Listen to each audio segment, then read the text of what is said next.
The Rewatchables is brought to you by the Ringer Podcast Network. You can find Joanna Robinson on House of R with Mallory Rubin, Correct. my longtime friend. Absolutely. You can find the three of us on the Prestige TV podcast. We just broke down the season finale of White Lotus, which we have not seen yet as we're recording this podcast. I know. We're living in a bubble. We don't know. Yeah, we don't know. They've been hiding the screeners from us. But Joanna's been in LA for how many weeks now? 6 weeks. 6 weeks. And you've done, I think, about 95 podcasts in those 6 weeks. And you thought I deserved a reward today. Yeah. Right? So I said, we got to do Rewatchables before you leave. Yeah. I sent you a list. And one of the two movies that you said was absolutely one of your all-timers was Can't Hardly Wait. And I was like, really interesting. Who says no? Who says no? I can't say no to that. Yeah. So we're going to dive into Can't Hardly Wait next. Time to get freaky! Their first night of freedom. He is the most dope guy in school. Yeah, and school's over. Was their last chance Amanda? to say what they want. God, you're a hottie. Hey, can I see you naked? Do what they feel. Maybe I should wear the hat. Listen here, Hootie. Hootie! And be who they are. I wonder how William was doing at the party. Can't feel my legs. I can't feel my legs! Can't Hardly Wait. Rated PG-13. Opens everywhere June 12th.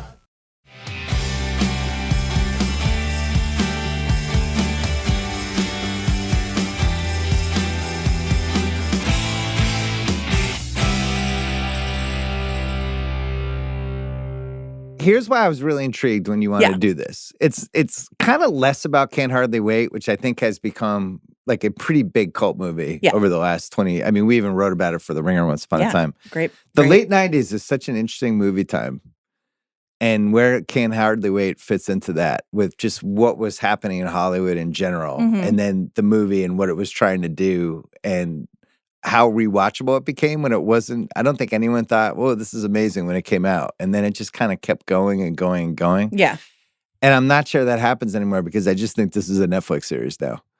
I don't even think this movie would exist. No, this movie doesn't exist. I think, the closest you get recently, and it's not even that recent, is Netflix American Vandal, that TV series they did, or something like Booksmart, you know? But this being as mainstream as it is, having the soundtrack that it does, having the roster of talent that it does, we don't make this anymore at all. So why do you love it? Is this just hit you at the perfect time in your life? Yeah. Do you have a teen movie that's like exactly I have all the 80s. But like what's like your micro generation like exactly right? If you had to pick one 80s teen movie. Probably Breakfast Club. Breakfast Club. Yeah. But I mean, one. in Breakfast Club, just one of the guys, Karate Kid, Secret Admirer, Can't Buy Me Love, 16 Candles. Like there's 20 of them. We had less channels back then. Well, the 80s teen movies like can't be beat, but there is something about 1998 Can't Hardly Wait for a very specific, I think, micro generation, which is my generation, which is the one between millennials and Gen X, that gap generation, Generation Catalano, Generation Oregon Trail, whatever you want to call it. This is our teen movie. And I have, like, if you asked me based on my friends in high school, everyone I knew, and how often they quoted this movie, I would have said this was the biggest movie of 1998. I'm not surprised. And it wasn't at all, but like that was what it felt like at the time for us. Well, not so. It's the internet's forming, but not really yet. Yeah. But the big thing for me is how influenced this was. And this whole era was influenced by those 80s movies. Yes. This is like the sons and daughters of John Hughes. Yeah. And all of these other things. And they're just stealing different things that worked. Like this movie is basically, they're stealing Say Anything. That's what they said. Yeah, they admit it. They're like, we watch Say Anything and we're like, why isn't that big party? Why isn't that just the whole movie? They're stealing John Hughes stuff left and right. They're stealing from Secret Admirer. They're stealing from Can't Buy Me Love with the nerds.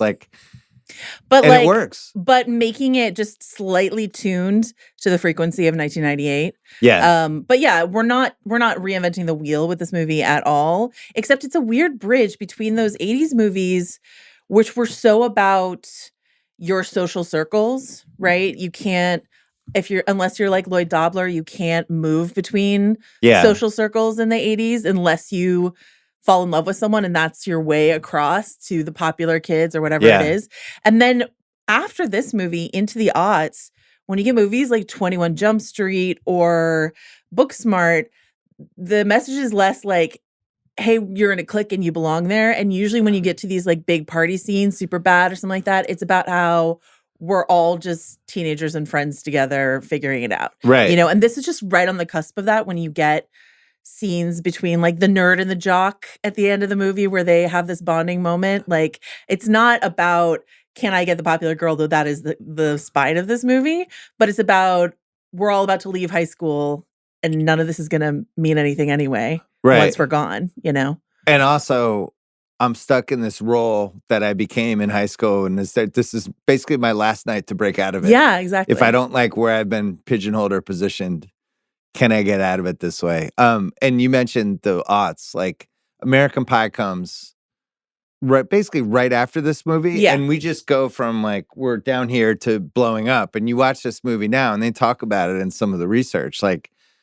This should have started the R-rated high school comedy movie phase. And they kind of had it. And a lot of the stuff got cut out because it was still that attitude of, no, we need to get the kids to be in the theater. We need high school kids. Yeah. And they didn't see the big picture, which American Pie saw. And that changed everything. Right. This was originally rated R and they cut a bunch of like drug I can't wait to out. talk about all the stuff they cut. It's unbelievable. In order to make it tamer. And that I think neutered it a bit. But there is like something then quite sweet about it. Like some of like stuff, the stuff they cut out sounds like funny and fun, and we'll get to that. But like, this is just a very sweet movie at the end of the day, despite all the other things that happened and some of the stuff that is aged very poorly. Right. But like, there is just like a very innocent way about this movie, Yeah, it's one of those movies that just immediately was on for 15 straight years. And one of the reasons it was on for so long was it was so translatable to TBS, TNT. Totally.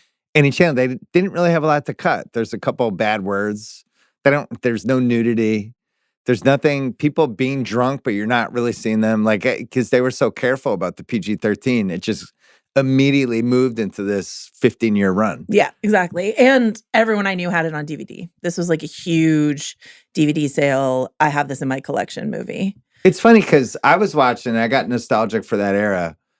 I was older. I was in my late 20s at that point. Yeah. But I had, my uncle's daughters who were all going to all of these movies, and I went with them to a couple of them. And all of a sudden there was this boom, and we'll go backwards because you have Clueless and then you have Scream. Yeah. And Scream's the tipping point. Because Scream breaks Hollywood's brains. Micro budget makes over $100 million. Teen horror movie, but really a teen movie, and everybody goes, and Hollywood's going, Yeah. So you have this generation raised on Hughes, Risky Business, Karate Kid, Can't Buy Me Love, just all of those movies. Now they're ready for their generation. You have the internet that's not the internet yet. You have high school kids still going to movies. Like nobody's like home online all the time because online really hasn't happened yet. Yeah. So they're still like, what am I doing tonight? Where am I going? Yeah. It's a big date thing. You also have network TV. Is just it's like this farm system of teen stars. Because you have 90210 and Party of Five and the Buffy, WB's coming up. Dawson's Creek. So it's almost like the real world creating the feeder system for the challenge. Yeah, exactly. It's like, here's Katie Holmes, throw her into disturbing behavior. Yeah. Exactly. Hey, here's Jennifer Love Hewitt. You liked her in Party of Five? Here she is. And so it's this little sweet spot, PG-13. This is really when they figured out exactly how far they could go. And then you have Maxim Magazine. That era's there where Jennifer Love Hewitt, whoever the best looking girl in the movie, they were always in that world. And then the last thing was the pop music for whatever reason. And the same thing happened in the 80s, in the mid 80s. The pop music just makes sense for movie soundtracks. Like these bands like Blink-182, like they're just Smash Mouth. Background music for movies. It's perfect. The soundtrack to this movie is insane. It's just really, like and banger it really after banger. feels like 1998. Yeah, exactly. We talk about that sometimes on this pod about when music just makes perfect sense for when the movie came out, and this is one of those where it's like, of course. I was talking to a friend of mine in terms of that ramp up that you just mentioned, Clueless and Scream to this. I was talking to a friend of mine who's just like 2-3 years older than me. And she's like, oh, this isn't my movie at all. And I was like, what's your movie? She said, Clueless, And so there's just like, there's the Clueless and then there's American Pie. And this is just like in that weird gap between, I think. Because Hollywood was still trying in the late 80s, early 90s. It's just the movies weren't that good. But then like for there's a certain generation kind of between me and you where like Adventures in Babysitting is their movie. Yeah. You know? And that's another, I mean, the movie that is just a teen party, there aren't as many as you would think there are, but they're all interesting to me. And then the One Crazy Night, which Adventures in Babysitting is, but like that One Crazy Night idea is always hits for me. I love that as a concept for a movie. One Crazy Night always works. High school is about to be over. This is our last chance to change the perception of who we are. That always works. Yeah. Somebody pining for somebody else. That was basically 16 Candles. That was the blueprint. Yeah. So this movie is just grabbing different little tiny things. The other thing, the teen movie boom we mentioned, it's really an amazing post-Scream 3 years. I wrote down all the movies. I think I got all of these. And American Pie was the biggest one, but you have I Know What You Did Last Summer 1 and 2. Halloween H2O, yes, which they reinvent Halloween basically as a teen movie. Michelle Williams, yeah. The Faculty, yes. I gotta say I'm embarrassed by how many I saw. I saw a lot of these in the theater, including The Faculty, including Disturbing Behavior. You're like the only person who's ever talked about Disturbing Behavior. Disturbing Behavior is good. Yeah, I'll still defend it. Varsity Blues, yes. Cruel Intentions, yes. I think was one of the higher end ones. Yeah. I'm throwing in Bring It On. Sure. 10 Things I Hate About You. Mm-hmm. She's All That. Yeah. Drive Me Crazy. Yeah. I think we can count Never Been Kissed, even though it's Drew Barrymore going back to high school. Yeah. I'm going to sneak it in. It. Yeah. And then we have the weird ones like Wild Things, Teaching Mrs. Tingle, Jawbreaker, Drop Dead Gorgeous. Yeah. And then But I'm a Cheerleader. So that's 20. And amazing. Those are on 3 years. It's an amazing time. What a time to be a teenager in America. And Hollywood's just like more high school, more high school. Here's more money. Yeah. You got to. What are we doing with the cast of Seventh Heaven? Oh, it's a horror movie in high school? Yeah. Great. Oh, wait. What about that fifth lead in Dawson's Creek? Can we get them in something? Kevin Williamson's just running the game between Dawson's and all of the Scream movies and Teaching Mrs. Tingle and everything else that comes out. And I guess and then you have like the Skulls and movie like that weren't necessarily high school movies, but we're also dipping into the same teen pool. Because Joshua Jackson is in it, Pacey. Yeah. Anyway. The Dawson's Creek cast is in like almost every single one of those movies that you mentioned. It became like Mad Libs mix and match. Yeah. Because Party of Five too, Bailey never made it. No. Matthew Fox was too old. Bailey's he's in Go. Right. But that's an adult movie. Lacey Chabert, what's her? Lacey Chabert? How do you say? Chabert. Yeah. Mean Girls. She was too young, but then rose and became Mean Girls. Yeah. That became the stunt casting for that. Yeah. But J-Lo being in this movie was a big deal because she was a big deal on Party of Five. And she had just popped, and she signed this before she did I Know What You Did Last Summer. Which popped the movie. Yeah, exactly. I forgot this because I was researching Jennifer Love Hewitt, who everybody had a crush on for probably 4 years. How she went by Love? I forgot they spun off Party of Five, where she had this whole spin-off show where she went to go find her birth parents. I think I blocked this out of my mind. Wait, did it have Time of Your Life? Time of Your Life? She went to New York City to find her birth parents. How is that a show? Did it have who's the guy from 90210 who dated Donna, who was the musician? Oh, Jamie Walters. Yeah, Jamie Walters. Is he in Time of Your Life? It sounds like that. Doesn't like it sound adds like up. That's true. Ray Pruitt with one T. Yeah, exactly. Yeah, so she dated Carson Daly. Mm-hmm. She was just in that whole world. Mm-hmm. Had some tough career stuff. Lost out on Romeo and Juliet to Claire Danes. Thank God. Lost out, Broke Down Palace. Your favorite Claire Danes movie. She lost to Kate Beckinsale for that role. Oh, wow. Claire Danes Claire Danes and Jennifer Love Hewitt in How about Broke Down that? Palace. That's like the most 90s thing that's ever happened. Wow. But the problem is you were on those TV shows, you had no time to do anything else. Like there in the research, like Melissa Joan Hart, she's the crazy yearbook girl in this. And she had to film all her scenes late at night because she was also filming her Sabrina, the Teenage Witch. All these people, they never had the time to branch out. That's what killed the 90210 cast too. Jennifer Love Hewitt was so big for such a concentrated period of time. There were just Coke commercials that were just Jennifer Love Hewitt. Yeah. There was hair dye commercials that was just Jennifer Love Hewitt. It was just like, but it was such a flash. And I remember, I don't know how much you watched Punk'd on MTV. Oh, yeah. But like, do you remember her episode of Punk'd where like the joke was she was going to be cast in a really cool movie?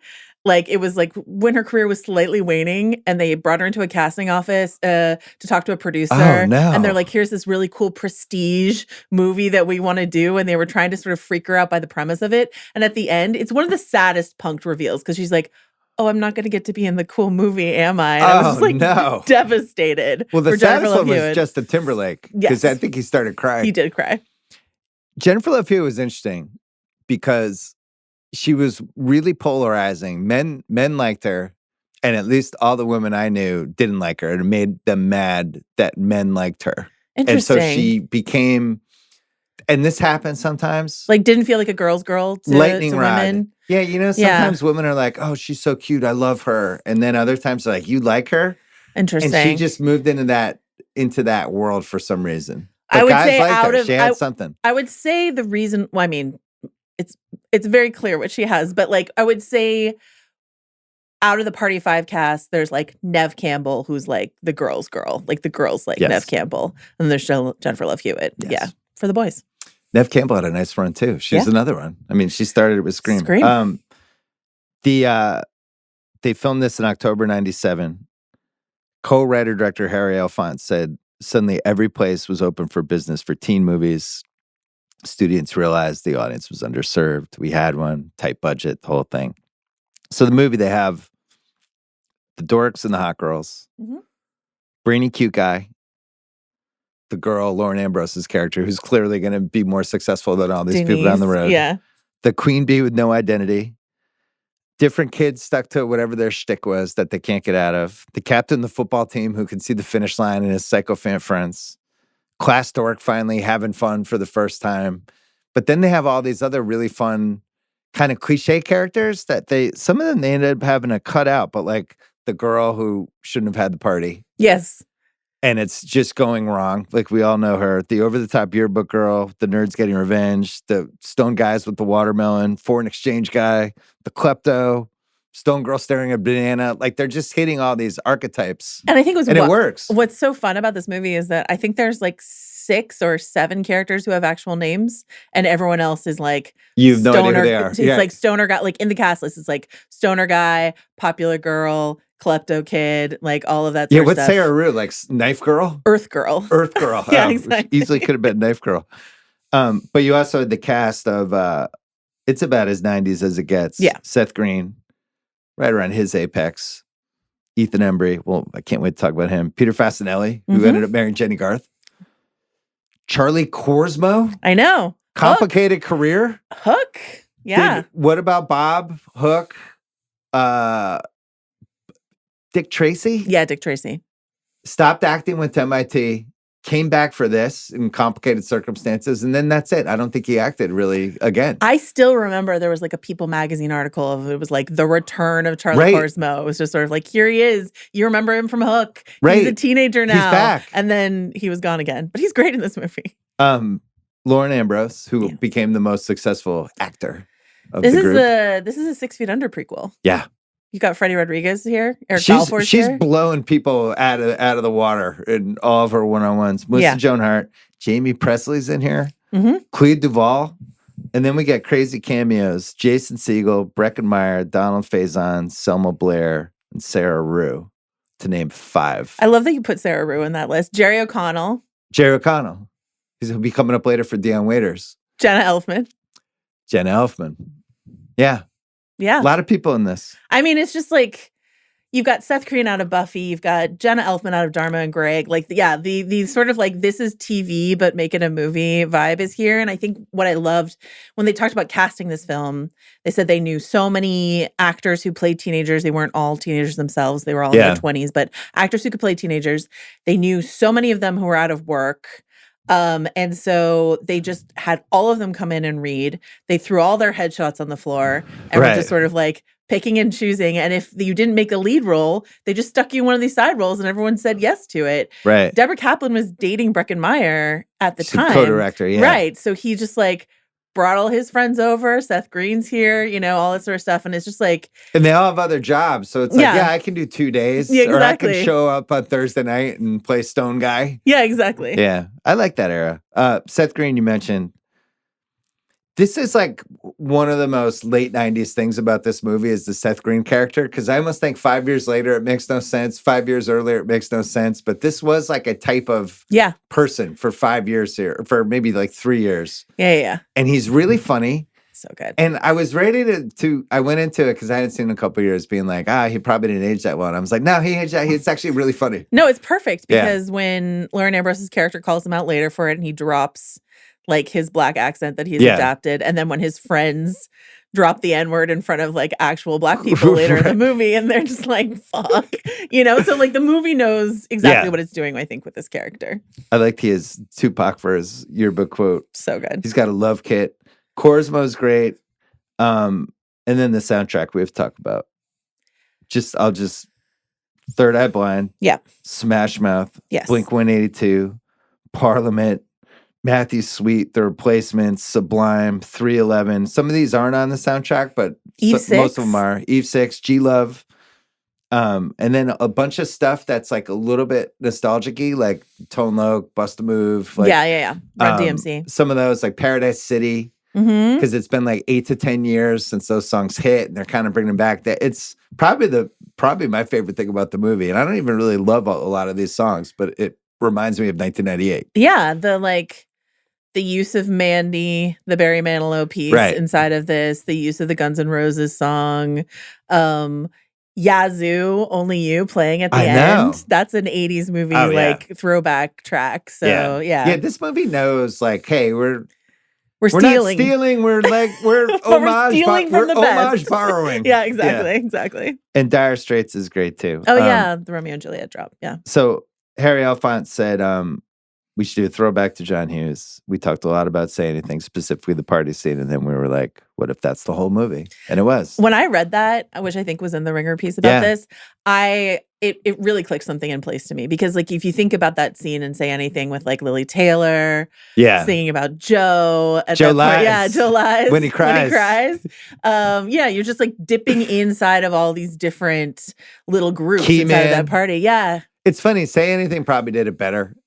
That party, but it also only had to do everything in 20 minutes. Yeah, it's this like movie 15, has to 20 drag minutes, for the whole 90. movie. This movie also just goes and goes and goes. Yeah. Every scene, like you're following a character out of a scene right into another character in the next scene. Yeah. Or there are these fascinating cuts like Preston turns off the radio and as his hand blacks out the screen, Melissa Joan Hart like opens the trash can. It's just sort of like it doesn't let you breathe in a way that doesn't feel panicky, but feels just sort of like it's a wild party night and we're just going to go from one scene to the next. I had that in What's Age the Best because it's like frenetically edited in a good way. Yeah. Because that's what it's like to be at a party like that. We're just like, oh, this person, this person, oh, this is happening. And it tries to hit that and it's doing like quick jump cuts. And it's not like the editing doesn't feel dated. No. I think they do a good job. I agree. It did get nominated for an award. An MTV Movie Award. Hell yeah, that's where it belongs. Jennifer Love Hewitt. Right there. That's another part of this whole era. It's the like golden popcorn. It's the Carson Daly show. It's the movie award. Like all this stuff. There was a pop culture feeling to all this crap. I didn't look into it, but I can't wait to know what TRL had to do with Can't Hardly Wait. Oh, I'm sure they were plugging the shit out of it. Absolutely. By 2012, Entertainment Weekly did top 50 best high school movies of all time. Can't Hardly Wait, number 44. Way too low. Yeah. I thought that was going to be like the teens. Yeah. 20s at the lowest, I would say. And because, the 80s were just full of them. The other thing is, Deborah Kaplan and Harry Alphonse, have you seen Josie and the Pussycats? Not in 20 years. I think that this movie and that movie, which they also did, are, which also has Seth Green and Breckin Meyer and like all, the foreign exchange student in this movie and stuff like that. Tara Reid is just like a meatball right down the middle of like, again, a specific generation, a specific sense of humor. And when Josie and the Pussycats, a movie that a lot of people write off because it looks so dumb. Yeah. But has Alan Cumming and Parker Posey, which everyone loves right now. Interesting. Is like one of the funniest things I've ever seen and has this similar sort of joke per minute rate inside of that movie. So really underrated. This movie, $13 million budget, made $25 million. Which is not terrible, but not what they wanted. No. Well, I think part of the problem is it was a glut of movies like this. So, and it felt like they were coming out every week. Our guy, Roger Ebert, 1.5 stars. Yeah. Tough. He says, there's one character in Can't Hardly Wait who is interesting and funny. Maybe it was a mistake to write her in. She makes the other characters look like gnat-brained bozos. Her name is Denise. She is played by Lauren Ambrose, and she has a merry face, a biting tongue, and a sardonic angle on High School. And then just kind of continues to We all wanted to be Denise, I think, watching this movie. Yeah. You know, like the best. All right. We are going to take a break and talk about Loom by Atlassian. What's the most frustrating thing that's happened to you since you've been in LA? Traffic? Traffic's a good one. Traffic's a good one? Yeah, sure. Is it just way worse than where you live? Yeah, and the Bay Area is bad, but I think because I've been coming to the office so much, I have an actual commute, which is not true when I'm back home. So, yeah. I hate traffic. I hate the way people drive out here. It constantly frustrates me. I can't get used to it. It's also really frustrating when you start feeling stuck at work with too many unnecessary meetings. Luckily, there's a simple solution for that. Use Loom video messaging. You and Mallory should use this. We should. It can simultaneously record both your screen and yourself, share a quick update, provide feedback, train a colleague, everything in between. Plus, add Loom AI to your meetings. For instant written notes and recordings, try Loom today at loom.com. That is LOOM.com. Let's do most rewatchable scenes. This is hard because... So hard. Because they're all micro scenes that sort of bleed into each other. So I wrote down a few that I thought, and then if I missed any, tell me. The four idiots trying to decide that they should dump their girlfriends. Yes. When we meet the football captain and his dumbass friends. Throwing that in. Korsmo and the nerds setting up the attack on the house using a lot of Star Wars language. I don't know if you want to... Yeah, Boba Fett, Grand Moff Tarkin. I don't want to be Grand Moff Tarkin. Cool. Did that all check all the boxes? As you know, I'm not a Star Wars guy. I do know that. It's funny because I didn't put it in what's aged poorly or whatever, but they were all like, they all want to be Boba Fett because Boba Fett's so cool. And that was before Disney Plus made a TV show about Boba Fett that made Boba Fett way less cool. Oh, so that's what's aged the worst. Yeah, kind of. Okay. Amanda's friends trying to make her feel better about Mike dumping her and comparing to Gwyneth Paltrow. She's not hilarious. prettier than Gwyneth. I love that part. Kenny over here and the cute girl saying she's hooking up with the next guy who talks to her because she's so upset she got dumped. Yeah. When he starts talking to her and she looks over at her friend's like, sure, okay. The letter flying around is really funny. Yeah. It falls out of the garbage and it's somebody, just the way they do that. I enjoy watching that. Rolls on the keg, stuck on someone's shoe, all of that. Yeah. Trip McNeely's one cameo played by Jerry O'Connell. You were a sexual icon. I thought college was going to be a 24/7 orgy. Guys like us are a dime a dozen. We are a dime a dozen.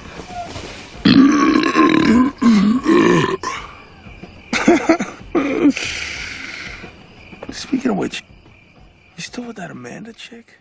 And the burp is pretty impressive. Anyway, that part's fun. Jerry is perfect. I'm throwing in Jason Segel's one scene just because it's Jason Segel and I couldn't believe he was in the movie and I forgot. And he's I think 19 in this movie or something like that. Velma gets some love. Yeah. She's a hip lady. The Mike Amanda showdown. I like the big showdown with everybody watching at a party, which would never happen in real life because everybody. You mean record scratches don't actually happen in real life? Like, what's happening? People are fighting. His delivery of Amanda, Amanda. Yeah, well, you're the one, Amanda, who's going to be embarrassed. Right. And she's like, wow, you really got me there, Mike. Yeah, ooh. Really good. Really good. All the Kenny and Denise bathroom stuff. And then Mike's crew turning on Charlie Korsmo at the end. And Kenny and Denise seeing each other together. And then we find out that Charlie Korsmo's character became the next Mark Zuckerberg. Yeah, exactly. I think and nothing turned out well. Yeah. What did I miss? I would say Jenna Elfman's Scott Baio monologue is really good. Yeah. It's really, really good. But yeah, all of the Kenny and Denise if that were just one scene, that's the most rewatchable scene. Like him dropping his whole thing, him calling her out, their history, do those shoes serve an orthopedic function? Like everything that happens in the bathroom is great. I agree. This will be fun. What's the most 1998 thing about this movie? What do you have? I mean, we already talked about the soundtrack. I would say Smash Mouth very specifically. Smash Mouth and Blink 182, I think, have to be both mentioned. The X-Files being so prevalent in here. Had that as well. Trust no one. The truth is out there. Yeah. This was a weird era for people really latching onto the X-Files as like a personality. Yeah. From this light, you look a bit like David Duchovny is what they say to Charlie Cosmo. Also, one of the nerds claims to be dating Christy Turlington, has a girlfriend from the internet. I love that one. She's in Fiji right now. Yeah. She's a photo shoot in Fiji. Everything Seth Green. Yep. And the Brad and Gwyneth thing, which you already mentioned. I have that as well. The only thing I had that you didn't mention, other than Jennifer Love Hewitt, who just seems trapped in the mid-90s in a lot of ways, is Amanda Beckett's yearbook quote is, "I'd rather see the world from another angle," which is from Jewel. Just having a yearbook quote from Jewel is the most late 90s thing possible. And it's perfect for her. Can we talk about the goggles? Was that real? Were people wearing goggles in 1998? The rave culture goggles, not to like a party, but to a rave. Yeah. Okay. So you knew somebody or knew of somebody who would kind of throw on some goggles to go out at night. To like a rave. Okay. Yeah. What's the point of that? Just to protect your eyes? Fashion. Oh, just fashion. Yeah, okay. yeah. And also like snowboarder culture sort of bleeding into fashion. Sure. Yeah. Okay. I can't wait to get producer Craig's I take know. at the end. I'm so excited. I've never saw it, and I just honestly can't wait. What's age the best? Denise Fleming, activities none for her yearbook thing. It's like genuinely funny. And then Kenny playing JV basketball for one game. Oh my God. That really made me laugh. I have a bunch. What do you got?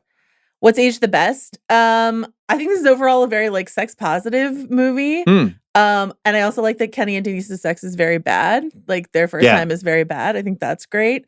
I think the Trip McNeely stuff really, really plays. Yeah. Like really plays. And what I mentioned before about the sort of like the blurring of social circles inside of this party, I really like. That just feels like a step out of the 80s, like from, I don't know, Porky's, Revenge of the Nerds, like all that sort of stuff. It really felt like stratified, or Breakfast Club, which is supposed to be about common bonds, but then you get those archetypes. You know, we are the nerd, you know, the burnout, the popular girl, whatever it is, and that's just not how high school. I thought growing up watching 80s teens movies, I thought that's what high school was, and it wasn't what high school was at all. You know? Yeah, Breakfast Club has a scene where Anthony Michael Hall's character is like, "What's going to happen on Monday? Are we going to be friends?" And Molly Ringwald's like, "I don't think so." And it's like, if you called my name, would you walk on by? Yeah, and she says to Emilio Estevez's character, like, "Come on, if he walked up to you, you just bust his butt," you know. And it's like, oh man, these people are just doomed. Yeah, this is a little more hopeful of an era. I have a couple. Yeah. A high school called Huntington Hillside High. And it's filmed. What is that? It's filmed at Torrance High School. Because we only get like the Amanda intro is really where we're at. So are they saying this is in the Palisades? No, but like Torrance High is or where Huntington Beach? Torrance High is where they filmed that's where they filmed Buffy. It's where they filmed She's All That. Like all of the high school stuff was set at what's that high school. Huntington with a hillside? I just want to know where that is in California. It doesn't I don't know where that exists. Caring about UFOs is age the best because now UFOs are attacking us. It's true. All over the place. It's true. I like when Charlie Cosmo's nerd character is like basically creates the template for McLovin. Yes. 100%. But when he gets drunk that one time and he's like, "I can't feel my legs. I have no legs." Also, it's so good. The beer's gone bad. Yeah, that's good too. All good. The Fiji thing's funny. Seth Green saying, "Why y'all gotta waste my flavor?" Damn. Like all his like flavor stuff was really funny. And Time is honey. Yeah. It's all good. And then Paradise City is the nostalgic rock song I had for What's Age the Best. That's but just really in general, high school movies age the best because they just capture whatever the decade is in this weird way. Charlie Carson's character being like, "I know this song. Some kid I tutored made me listen to it. I know all the words." Really good. Big Kahuna Burger Award, best use of food and drink. The weed brownie on Denise that gets licked off by Eric Balfour. Which they had to PG-13. And you just kind of have to know that it's a weed. Know it's a weed you brownie. just kind of know. Yeah. You know, but you don't really know. Kid Cudi Pursuit of Happiness Award for Best Needle Drop. There's a million choices here, but can I make the case for Dire Straits' Romeo and Juliet? Because that's a great song. It's a great one. And it's perfectly dropped. It's when he's driving. Just really well dropped. I got to give it to Yazoo's Only You because Only You has that Callback. intro like at the beginning that you can play underneath the dialogue and then it hits. Yeah. That song's good. That was music that me and my friends all listened to in the 80s. Now I'm like, wow, I can't believe we listen to all that stuff. The Amanda Dobbins Award for Coolest Piece of Real Estate. New category. Oh, okay. Yeah. I love Doing it. it for Amanda. I love it. She hasn't been on the Rewatchables in a while. Let's bring her back. I don't think she cares. Well, we were going to do a movie and Mal said we couldn't because it was Amanda. Amanda would crucify you. Anyway, the Amanda Dobbins Award for Coolest Piece of Real Estate. New award. The house. The pool. The house is just a great high school party house. It even has like the staircase that goes both ways. Yes. And it's just, they did a good job. I have some sad news though, like genuinely sad. It's in Altadena, so it burned down in the Altadena. I was worried about fires. that. Yeah, I saw that it was gone. an Altadena home, and I was worried it so burned bummed. down. I was like, oh, yeah, tough one. The Chess Rockwell and Brock Landers Award for Best Character Name. It's got to be Tripp it's McNeely, Trick right? McNeely. Okay. Well, it's Trick McNeely, but in terms of like the rest of the cast having names that are just their archetype, there's Ready to Have Sex Girl, and there's Ready to Have Sex's Friend. Is what they're called in the credits. That's in the credits? Yeah. Ready to Have Sex Girl? And Ready to Have Sex Girl's Friend. Yeah. Wow. Imagine telling your parents that. I landed stay this for role. the closing credits. I'm ready to have sex girl. I'm ready to have sex girl, yeah. Oh, you have a flex category. What do you got? Would a cell phone ruin this movie? New category. Wow, new category. Yeah. Like they talk about this all the time with X-Files. You couldn't do the X-Files with a cell phone because if you had a cell phone, you could take a photo of the weird stuff you see or, that sort of stuff. And and horror movies, I think all the time about the way in which cell phones and the internet have ruined basic premises for movies. Yeah. And so let's say Amanda has a smartphone in this movie and she picks up the letter. It's from Preston Myers. She's like, goes on social media. She's like, goes on his Insta. Who's Preston Myers? Nobody's streaming from this party. Nobody's TikToking from this party. Like nobody's down their phone. They're all sort of like here and having a good time. So that's a great category. I wonder who that should be named after. I got to really put some time and thought into this. Maybe the readers can help. I would love that. There's a lot of movies that are just completely undermined with the cell phone. Yeah. Horror movies and thriller action movies, it's much harder to do those with everyone having a smartphone in their pocket. Die Hard? Can you do Die Hard if you have the same way if you have a smartphone? So sometimes they have to come up with, well, if a payphone's involved, that they... the payphone as a device. Does Preston even get to meet Jenna Elfman if he has a cell phone? No, he needs that payphone. So that's a great one. Great category. All right, here we go. The Butch's Girlfriend Award for weak link of the film. My biggest issue with this film for 27 years is Ethan Embry and the character. I know it's a controversial take. Oh no! A lot of people get really upset about it. Okay, let's fight about it. I just don't understand Preston at all. And I was doing the research, and he has this interview he did like 12 years ago where he said, "At the time when we were shooting, I was the world's biggest stoner." Yeah. I remember the director came up to me and asked if I was altered, and he couldn't remember anything in the movie. And then there was this anecdote about how Jennifer Love Hewitt gave him a teddy bear full of breath mints for their climactic kissing scene, because everyone on the set knew he spent all of his time smoking pot in his trailer and she didn't want to kiss like a pop mouth guy. Yeah. And so I watched it the second time after I did the research, and I was like, that totally makes sense with how he's playing this character. Oh no, this is traumatic for me, Bill. I love Ethan Embry. I'm sure you do. Girls love it. Preston Myers I personally don't get it. It's funny because the way that I think people... women of your generation feel about Lloyd Dobler is how I feel about Preston Myers. And Lloyd Dobler is one that I don't really fully. I'm gonna try to erase that from my mind. Really, Joanna? The red suede jacket, he's gonna go study with Kurt Vonnegut for the summer. This is just such a right down the middle sensitive I knew girls this would get you. Guy. Yeah. Yeah. Remember how you tried to provoke me on White Lotus last week? I tried a bunch of times. Yeah. This one got me. This is great. You landed. Well, just wait until we get to the recasting couch because I have a couple suggestions. Okay. What do you have for the Butch's Girlfriend? I don't know that this movie has a weak link. Because anyone who's even slightly wobbly, they're gone. It doesn't even really matter. Yeah, and I personally think the core cast is kind of perfect. The only one I would say is because when we get to the casting what ifs, I don't know if Peter Facinelli is perfect as Mike Dexter. I think there were some other possibilities with that character. They said they wanted Facinelli because he has I think the word they use is like a streak of malice to him, and I agree. But I actually kind of wish Mike Dexter were like a little less evil than he is inside of this movie. I don't know how to make sense of his character, but I can just only compare it to the greats from the 80s, specifically the GOAT, Billy Zabka. Oh, yeah. And you think like if this was a Billy Zabka role, yeah. Now the whole movie falls. You're like, oh, I totally get who this guy is. He's not Zabka-y enough. On the Zabka scale, he's like a 3. Yeah. Yeah. And I don't know. I was trying to think of other actors from that generation. Or like Spader in Pretty in Pink. Right. Who's just like, oh, man, that guy's a fucking asshole. Yeah. But like, he just also has something, you know? I don't. Either he needed to be bigger and more physically imposing, or he needed to have that Zabka kind of feel to him, or even like a Judd Nelson kind of wild card. I might get in a fight at all times guy. I feel like you need to understand. Like Amanda has this whole speech. I was thinking of Craig Sheffer in Some Kind of Wonderful. Yeah. You need to understand why Amanda was with him for so long. And she gives a speech about that, about how she was nobody at her old school. Then Mike latches on and turns her into a somebody. But like you think a little, he's just so the I had worst. that in What Stage the Worst. You're spending 3 years with this dude just because he's good at football? Yeah. It doesn't make sense. It's tough. Makes you think less of her. Exactly. What Stage the Worst?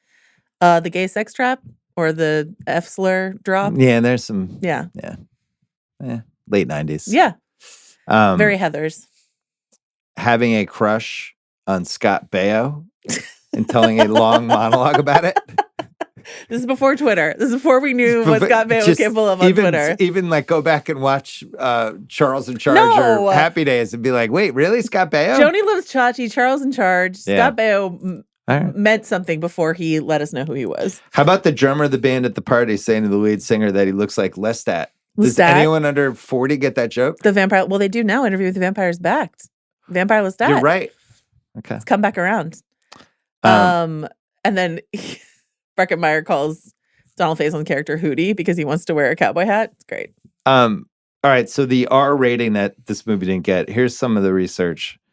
Fasinelli says they cut out one character, crying drunk girl, who they subtitled because she was just talking complete gibberish, and she was played by Jan Brady from the Brady Bunch movies. So that good. Sounds great. I wish that person was in the movie. Stone Girl, who you can see staring at the banana at one point, was in the movie way more. Amber Benson from Buffy Vampire Slayer. Yeah. They changed the pop brownies to brownies, but we knew. At one point, I think the guy from Cruel Intentions, what's his name from Save the Last Dance? That guy? Sean Patrick Thomas. Yeah. Something like that. Yeah. Instead of bullshit, he says bullcorn. I've never heard bullcorn ever. Apparently, Jason Segel wasn't just holding the watermelon, but started to have sex with it. He fucks the watermelon. Yeah. Before American Pie happened, Jason Segel fucks So the did watermelon. American Pie just rip off like 7 things from this movie? When you know that and you rewatch this movie and you watch Jason Segel just like scooping the watermelon out of the rind, you're like, Jesus Christ. And then who said this? Oh, Ethan Embry.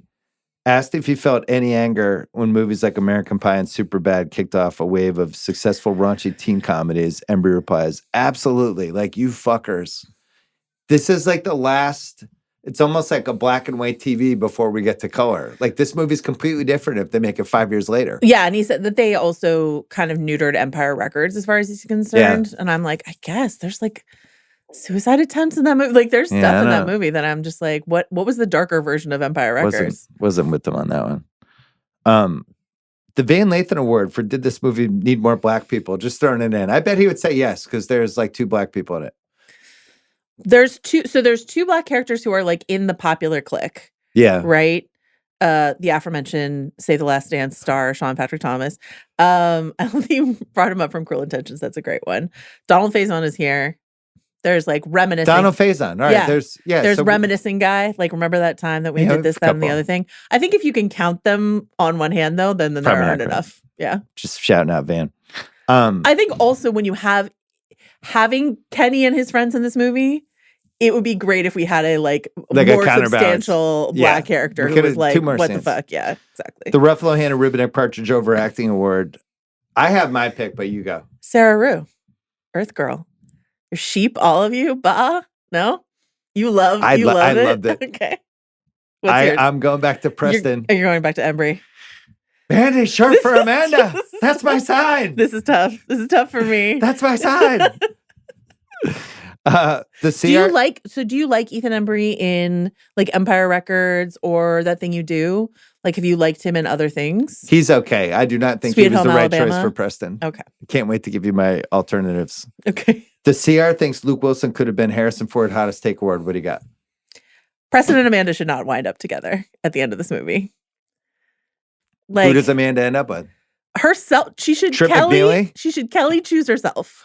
Oh, the Kelly Taylor. Yeah, she should choose herself because she gives this whole monologue about how she doesn't like when the opening and everyone knows where they're going to college and everyone's going to a good school. By the way, they know where they're going to college. The schools are really good at Huntington Hillside High. Yeah, Kenny's going to UCLA. Okay, crushing it. Dartmouth. But Amanda's undecided. Yeah, she doesn't know where she's going to school. She doesn't know and that's fine. But she doesn't know who she is. She gives this whole monologue to her creepy cousin about how she doesn't know who she is if she's not Mike Dexter's girlfriend. And then she immediately gets into a relationship with Preston. I had this in Pickin' Knits. Yeah. It felt a little soon. Choose yourself. Get to know yourself, Amanda. Yeah. Watch Runaway Bride and figure out what kind of eggs you like. You Go know what away I mean? for a weekend with like your mom and your aunt. Go backpacking in Europe. Take a gap year. Take a hike. Yeah. I'm with you. I have my hottest take. Yeah. An ensemble cast high school movie centered around one big party is the easiest and most watchable movie anyone can possibly make. And I don't understand why there's 20 of them a year. Let's make one. Craig, your thoughts. Is there an easier thing to do in Hollywood than an ensemble cast high school movie centered around one big party? I don't know if it's the easiest thing you can do, but it's the most watchable. It's the most sought after. Everybody wants it, but there are so many attempts that don't work. So it's kind of a combination of both where I want a million of these. I mean, I think they try now. There's movies like Sweethearts on HBO that just come and go and disappear. Yeah. Right. They just need to put them in theaters. I agree. Yeah. I would just do these. I would every year. It should be like a federal law. Yes. If we're gonna have tariffs, maybe this could be a law too. Like maybe federal law, we have to make one a year to capture whatever the year was with an ensemble high school movie. Maybe this is what Mikey Madison should do post her Oscar win. Yeah, use your power, Mikey Madison. Exactly. Go back to high school. On the like Preston and Amanda should not have wound up together front. Yeah. In the original conception of this, Preston winds up with Denise, which of course that's the 80s template, right? That's the Teen Wolf, some kind of wonderful. My right? wife mentioned that when we were watching it. Yeah. And she was like, are they setting, she couldn't remember it after. She's like, are they setting up? They end up together at the end. And I was like, no, they actually swerve on this. Yeah, one. they really do. But I, Something Kind of Wonderful is one of my favorite movies of all time. And I just think that like Denise deserves better than Kenny. And Amanda deserves to like figure herself out. And Preston and Denise have this like really nice thing. So I'm pro that. I actually almost put that in What's Age the Worst when it says Denise Gets and Kenny back together. broke up 5 minutes later. I just would have had that. Yeah, and then I wouldn't get back even together. have them get back together. They break up 5 minutes later. Kenny's a because that schmuck. freeze frame on her is so good. Yeah, she's just like it's like the end of The Graduate. She's like staring off like what have I done sort of moment. Yeah. All right, before we get to casting what ifs, we'll take one more break. Casting what ifs. They wrote the role of Kenny with Breckenmeyer in mind, and he was shooting 54. The Studio 54 movie. Instead, a movie I'm kind of obsessed with because really, it's one of the most legendarily butchered movies ever released from an editing standpoint. And then there's this whole director's cut that I don't know if you've ever seen. I've never. That's kind of awesome. Good? Yeah. Okay.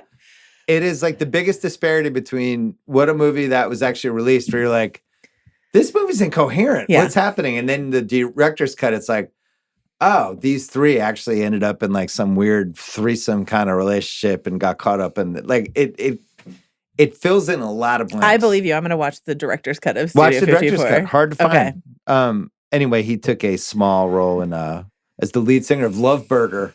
Anyone order a Love Burger? So they wanted Embry to read for the nerd, For the Charlie William. Korsmo part. Yeah.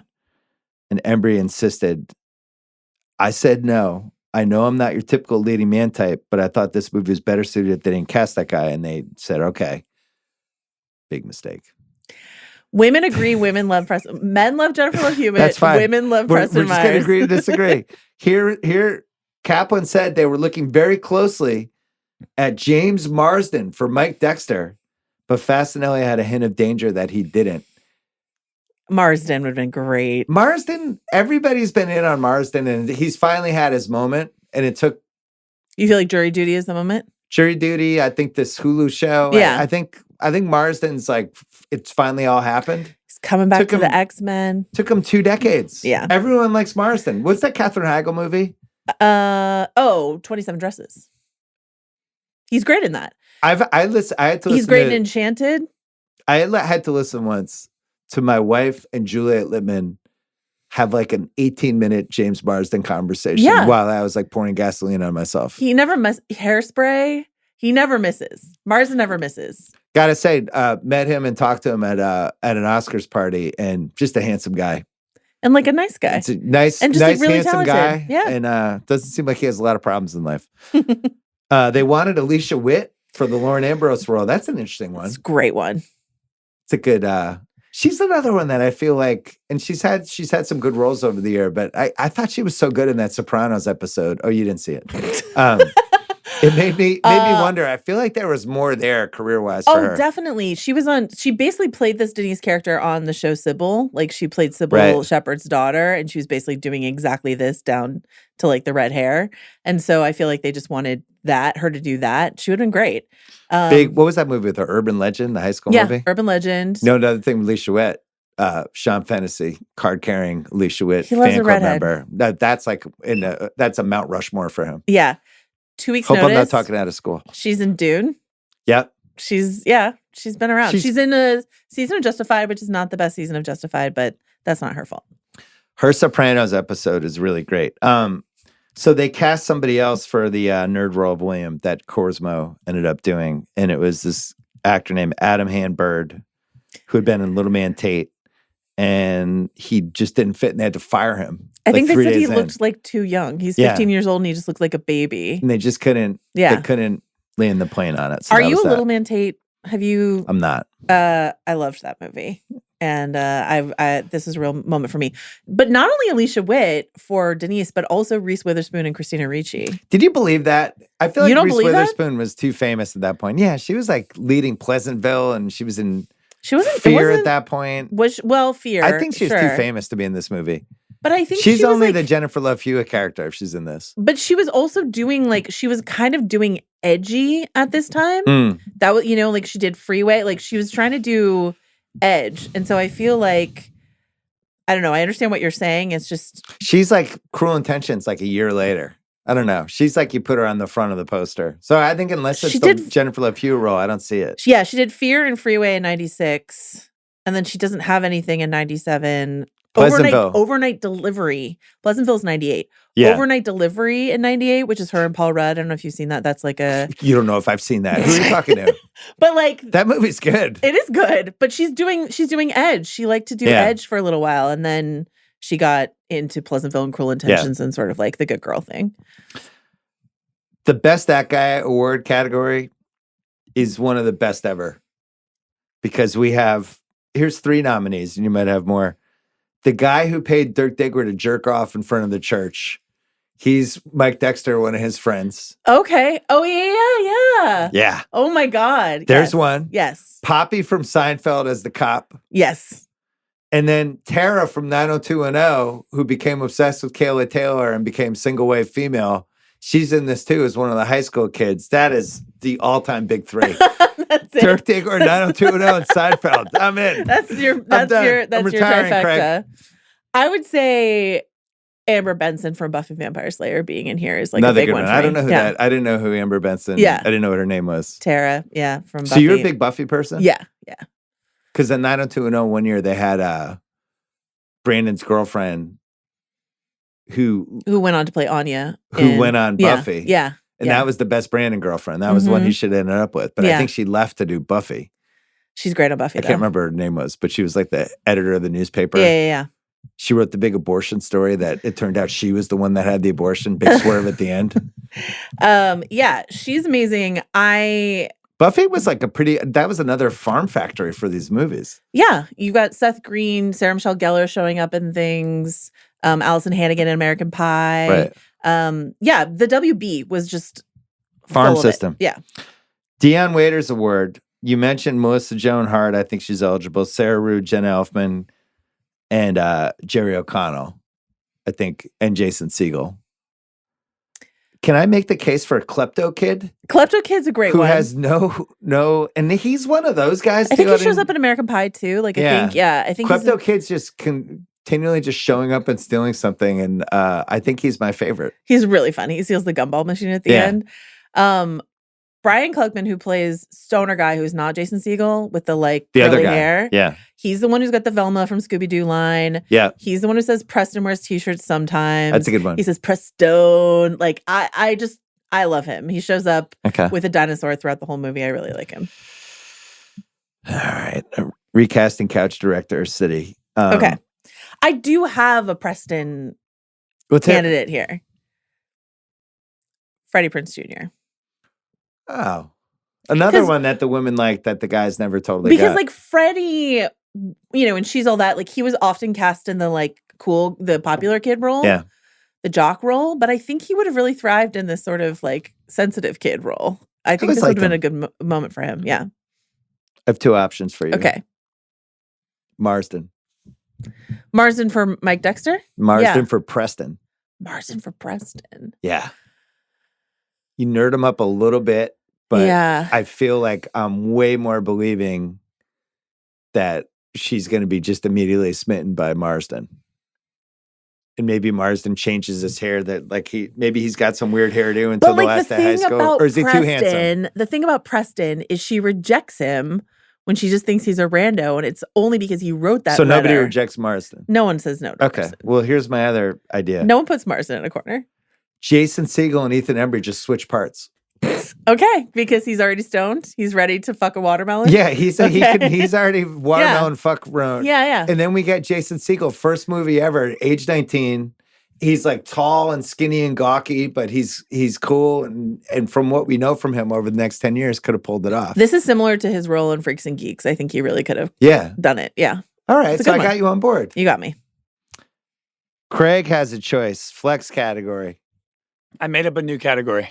Great. It's the Matt Flynn $26 million contract award for the person I can't believe we thought was going to be a star, and it goes to Ethan Embry.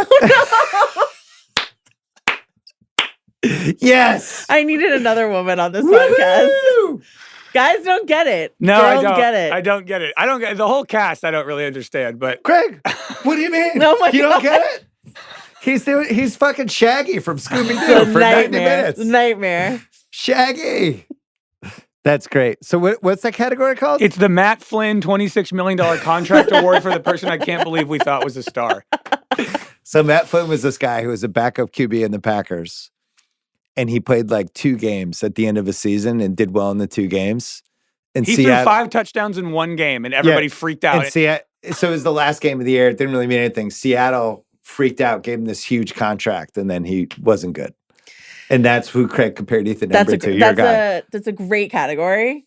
I really like it. I just fundamentally disagree with the premise, but I like it as a category going forward. Another casting option. Yeah. Because thinking about Ethan Embry, I don't know if he could have gotten away with playing a teenager, but Tom Everett Scott from That Thing You Do, right? Like in the Preston role, he's got that sort of nerdy, cute sweetness. Yeah, that's going on. solid. Okay. But that's another one. Tom Everett Scott is another one where I was like, I really thought he was going to be a big deal. And then he wasn't at all. I have to test drive one more candidate for the football player. Okay. What about Mark Wahlberg, just 6 years too old to be in the movie as Mike Dexter? Mark Wahlberg in his Fear era. Yeah, just Mark Wahlberg. Really menacing. And you kind of can't believe he's in the movie, but that gave him a lot of money to be in it. I don't know. I think for this movie to have stuck beyond the microgeneration that it hit, it needed it needed one more person who stayed quite famous to have been in one of the leading roles. Well, that's 10 Things I Hate About You. Yeah, Heath Ledger vaulted that movie to a whole nother. I mean, we already did that one on Rewatchables.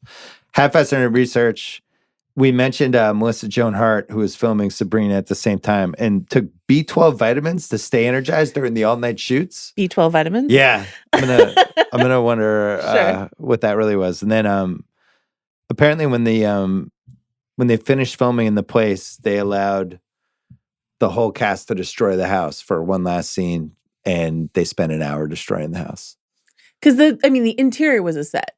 Yeah. And then the exterior is the Altadena house that is no longer. Fun fact, Breckin Meyer married Deborah Kaplan, and they had 2 kids. Right. Yeah. He could have been, who was his character? Could have been Kenny, but he was the lead singer of Love Burger. I mean, he's another one who could have been Preston. I'll basically accept anyone else from that era as Preston. But Breckin Meyer had just come off of Clueless, and he's like got that stoner energy off of Clueless. What about Justin Long? Is he old Is enough he too yet? young? He's the same age as Ethan Embry. But I think he looked too young. But I thought Ethan Embry he kind of had a receding hairline even at 21. It's true. It's true. Yeah, I actually I was going to put that for What Stage the Worst, thinking he was like 38 when he filmed the movie, and he was 21. I was shocked that he was 21. Apex Mountain, Ethan Embry, definitely. It's Ethan Embry. Jennifer Love Hewitt, no question. Well, Party of Five crossed with this movie, crossed with I Know He Did Last Summer. It never got bigger. This exact moment is her moment. I don't know that this, and Dating Carson Daly, as you pointed out. Yeah. I don't know that this movie, of those 3 things, I don't know that this movie. I'm just saying this specific time frame, 98. The entrance she gets with the fan on her preposterously enormous hair, and the sneaker pimps are playing underneath is like an all-timer. Like any actor in Hollywood wants that to have happened to them at some point in their career. Fasinelli, definitely. No, Twilight. Oh, I don't know Twilight. I also don't know Twilight that well, but he is a big deal in Twilight. How big is he in Twilight? He's the patriarch of the vampire family. Oh, that sounds important. That's more important than this movie and being married to Jenny Garth at the same time. You're right. He's got Twilight money. Yeah, Twilight. Yeah. All right, that's fine. Jenna Elfman, yes. Because she's on that show at the same time. Dharma and Greg. Yeah. Dharma and Greg, plus she cameo on this where it's like a big deal. She made a cameo. What was the It was like her. Keeping the Faith? Is that what that's called? The one with Edward Norton? Yeah. Yeah. 90s teen movies? Okay. Oh, no, I don't know if it is or not. We're debating. I don't think so, because I actually think the answer is Scream. That's a good one. It might be Clueless. Oh, yeah, you're right. It might be Clueless. Yeah. It's Scream or Clueless. Clueless is right in the middle. You know what I mean? So, yeah. And American Pie is 2000? Yeah. Yeah, so that's... Or 99. American Pie might be 99. Oh, shit. If Pie's 99, then I think that's... You think it's American Pie? Yeah. Well, the question about... That movie, it's 99. Two sequels. Yeah, that's it's 99. But the thing, I would say, yes, it spawned sequels, but I think the fact that it spawned sequels then takes it out of the 90s, whereas Clueless is just pure buried in the 90s. You know? Korsmo. I really liked him in What About Bob, but I don't know. I don't know what his apex plan was. He's great in Hook. Run Home, Jack. All in One Night high school movies? Yeah. Probably Superbad? Superbad is... I love Superbad. I love Booksmart. Dazed and Confused. Yeah, that's pretty good too. Yeah. I would say Superbad. I think it was the most successful and it had the most people in it that went on to become even bigger. Dazed and Confused is the art house. Yeah, that's Superbad. the the indie one. Yeah. Blink 182 and Smash Mouth? Yes. Smash Mouth. Certainly. Yeah. This is Smash Mouth's movie. Cruise or Hanks? There's no adults in this movie. Where do you... No, you got to go. We're allowed to take any year of Cruise or Hanks. So you can go early 80s either. Baby Hanks as Preston Myers? It's interesting because I was thinking Risky Business era Joel Goodson Cruise. Yeah. Dorking it up, but then deep down there's a little more there as Preston, or Cruise as Mike Dexter. Yeah, Cruise as Mike Dexter is a really good one. You know who gave me Risky Business Tom Cruise is Korsmo when he's doing Paradise City. Right. There's this cruisiness to him that's really interesting. Craig, you pick. I was thinking the same thing. I think Hanks as the lead. I think Cruise as Mike Dexter. Yeah. Oh. Cruise is too small for Mike Dexter. He can't be a football player. They'd have to fudge that. All right, so let's go Hanks. Like 1979 Hanks as Mike Dexter. Yeah. Yeah. All right. No, wait. As Mike Dexter. I mean, as Preston. Yeah. Yeah. Scorsese or Spielberg? Hilarious category. I'd probably go Spielberg for this one. Definitely Spielberg. Can you imagine Martin Scorsese? Yeah, there's Can't Hardly Wait. A lot of cocaine. Yeah. What role would Philip Seymour Hoffman have played? Probably Trip McNeely. I would say Jenna Elfman's Angel role. Oh, interesting. Yeah. Male Angel? Yeah. Okay. Picking nits. I have a couple. What do you have? This is a perfect movie. I have no nits to pick. Okay. The cops break up that party in 1 hour. I just wrote down Amanda Beckett. What's happening there? She was with this idiot for 3 years and goes to a party and doesn't seem to really have any friends and just kind of wanders around in a daze. Doesn't know anyone. Like you have no identity? Like what? Yeah. Like I just feel like she would have a little more. This is the thing is like a little more wherewithal. I was reading the negative reviews, which I couldn't wholly disagree with. And they were like, there's no depth to these characters. I'm like, I think some of them have depth, except Amanda, who's just intentionally a blank slate, but then that's just not that interesting. So, yeah. Nobody else uses the upstairs bathroom for this entire party. I mean, has anyone ever been to a high school party? People they were looking at the line. They're looking around. Yeah, they're not going a single upstairs. person tries the door. For 2 hours, Yeah. they're trapped in the bathroom. Yeah. Nobody else goes up there. Come on. Amanda has no idea who Preston is. How big was this high school? But she doesn't, I mean, that's, I guess, Sarah Rue's point is like, you don't know any of us. You know your shitty popular friends. Yeah.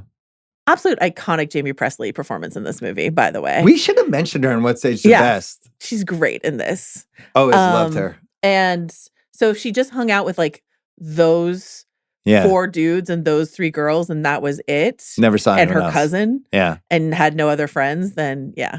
But that just makes you think poorly of Amanda. Right. Because at least Ione Skye's character in Say Anything like had a reason she didn't know anyone, right? It was like she was sheltered and, you know, not homeschooled, but just sort of like was on this track and stuff like that. So when she shows up at the high school party and Say Anything and nobody knows her, but they're all like, we wish we had known you. Right. We wanted to know you. It was you. acknowledged. Yeah. Kenny and Denise just having sex right away after they talked for 10 minutes when they were both pretty socially immature. I don't know. I'm flagging it. Late 90s. Denise, things were starting to flip, but she had it wasn't her first time. No. And I just feel like they probably, I don't know if they're just. They like make out a bit, but they don't. Yeah, I don't know if they're have banging sex. boots in 2 minutes on the cold bathroom floor. He does have the love kit. He does. So, Maybe the love kit got her. Sequel, prequel, prestige TV, all black cast, or untouchable. Can I talk you into semi-prestige? Okay. Like an 8-episode Amazon, all set in a final night of a high school, and it's almost done like The Pit with Noah Wiley, where it's like each hour is an actual hour at the party. Yeah. Craig, would you watch that? Sure, yeah. But that's similar. That's similar. The Pit crossed with Can't Hardly Wait. 8 hours at somebody's house. That's kind of similar to what. That's where the B12 vitamins come in. Yeah, exactly. That's kind of similar to what American Vandal tried to do with like their breakdown of what happened one night at a party. Yeah. But do it Pit style. What is John Wells doing? Why not? Can't Hardly Wait. Pitt's the just TV crushing. series. Yeah. Wiley is the most back anyone's ever been back. 100% back. He's full-time back. Yeah. Is this movie better with Wayne Jenkins, Danny Trejo, Doris Burke, Sam Jackson, Nell, Byron Mayo, Barney Cousins, Tony Romo, Harley Mays, Chris Collinsworth, Daniel Plainville, Longlegs, or Wilford Brimley in The Firm? I know I already said we could say nobody. I already said Philip Seymour Hoffman in the Jenna Elfman role, but what about Danny Trejo in the Jenna Elfman role? Just in terms of like, not in this, doesn't have to be an angel, but just in terms of like the one adult who wanders in and gives you advice and is Danny Trejo. That sounds dressed like an angel? Or not, but just like is there talking about Scott Baio or whatever he wants to talk about. Danny Trejo, I think, belongs in this universe.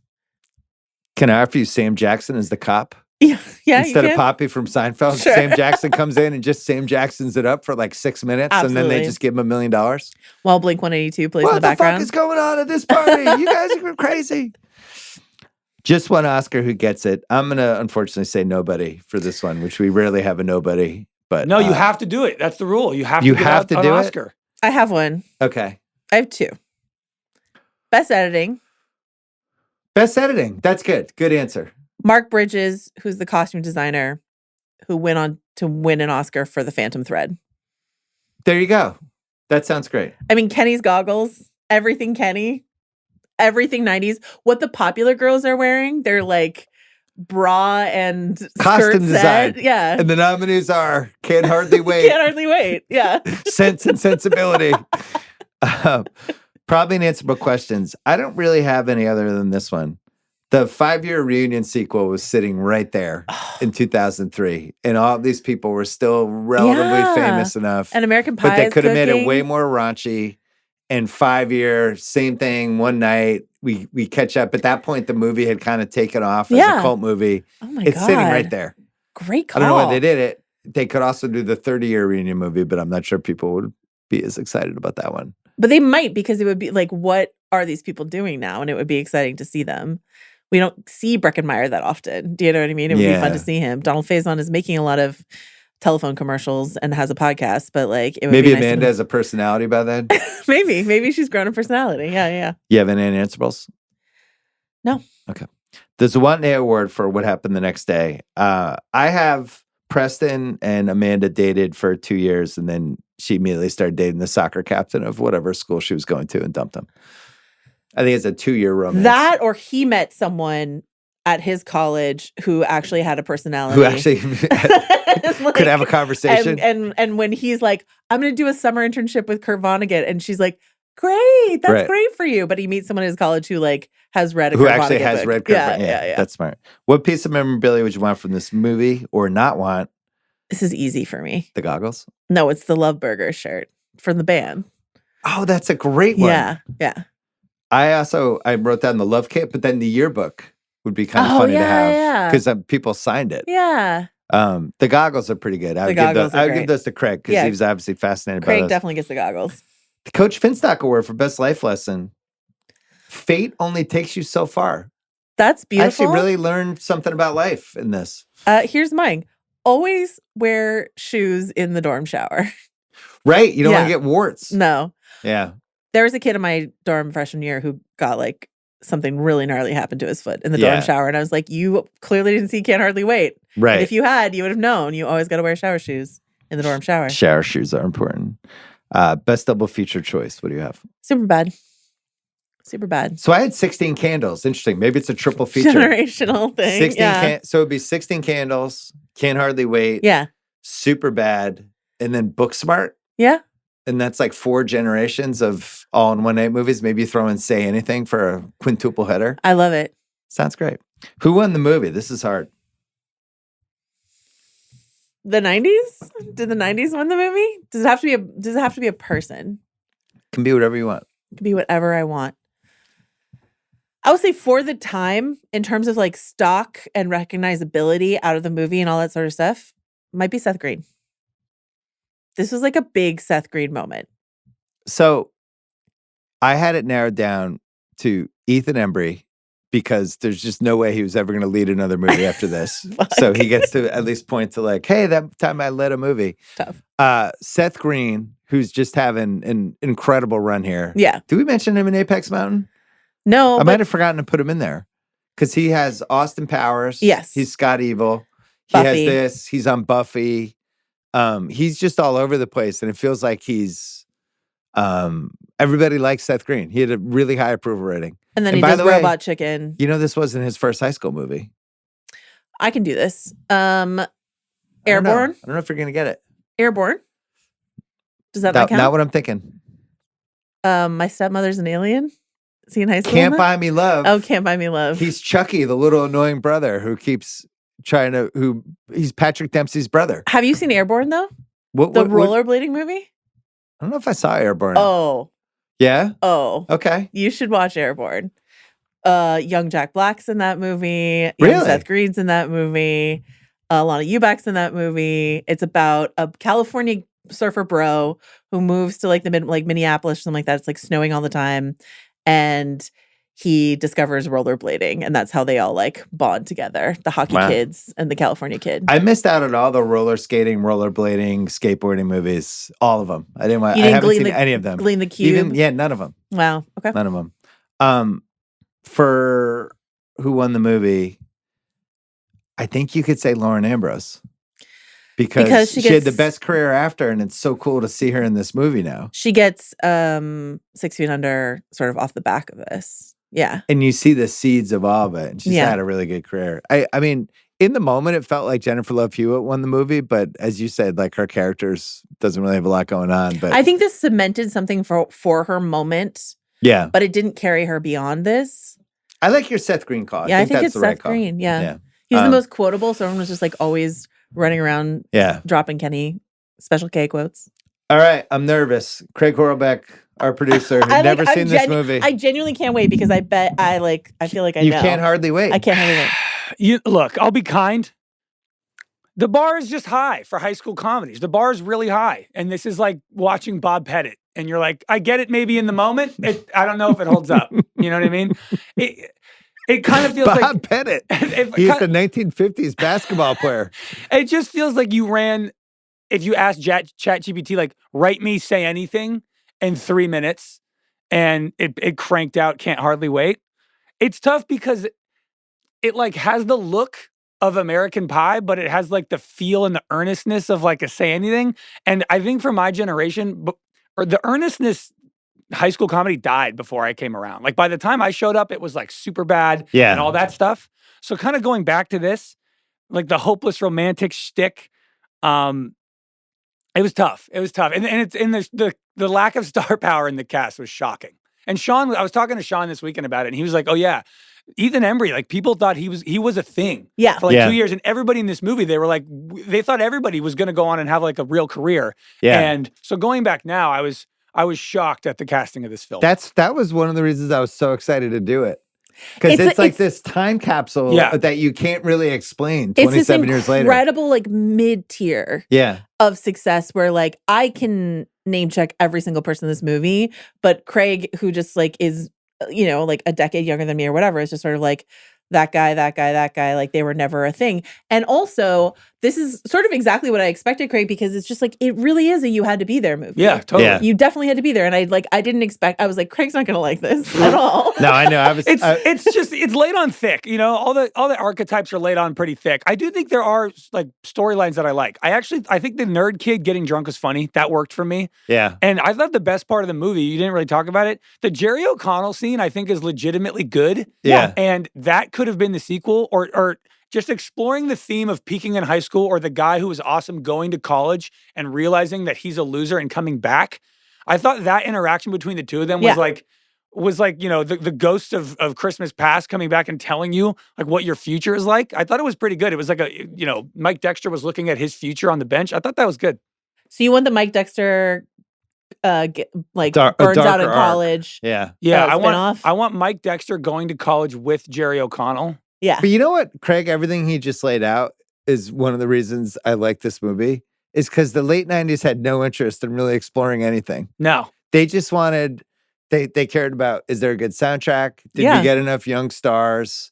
Can you describe the theme of the movie in a sentence? Let's go. Can you film this in 25 days? And this was just 3 years of movies. I think this movie thought it was satirizing high school archetypes, and in reality, it was just kind of sloppy versions of them. I don't think it thought it was doing anything.